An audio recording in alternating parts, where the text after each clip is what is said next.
There's nothing that could be more important than drainage. We have already received a $5 million grant to have our first master drainage plan. We already advertised, hired an engineer that is working on this master drainage plan. Hopefully when next year comes, we're going to know exactly what floods Livingston Parish and how we're going to combat that flood. That's a huge, huge win. Another win for our administration is we were able to manipulate the budget and get $5 million to permit the dredging of Amite River. That came from citizens' tax dollars that live here. We are started that process through ELOS and Forte and Tablada. We don't know how long this process to permitting Amite River is going to take, but we do feel great because of our congressional delegation, which is Senator Kennedy, Senator Cassidy, Congressman Graves, Julie Letlow. Thank y'all so much, guys. Julie Letlow.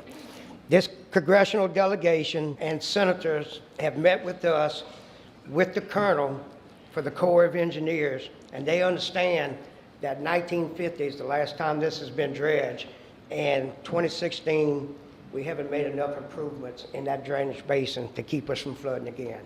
So this is a high priority for this administration, and we have put all our heart and soul in getting this river dredged. We also was able to secure a grant for $15 million to de-snag waterways in the Amite River Basin and culverts on I-12. That work just got bidded out, I think this past week. It's going to be up to the council to approve this or not at their next council meeting. In addition to that, we have a $25 million drainage project on the west side of 63. That's culvert replacements and channel improvements. Now, when I say LMI, that means low to moderate income. So that money can only be used at certain locations.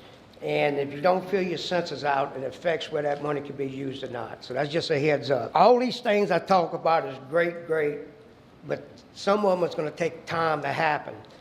The two greatest things that I think is going to happen is that we have Miss Cindy O'Neill hired, who used to be a former FEMA liaison to DOTD, and she had brought a lot of experience with FEMA.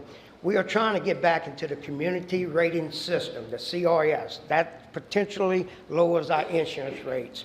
So we have to get back in that, and we have made great success in that. I'm not going to get into the weeds of all what she has done. But our congressional delegation has also worked alongside with her on updating flood maps. When we update these flood maps, some's going to have their flood risk reduced and won't be required to have the insurance unless they want to have the insurance. So these are tax dollars, or your dollars, not tax dollars, that can stay in your pocket, in your parish, and this is what this administration is doing, is trying to put those dollars back.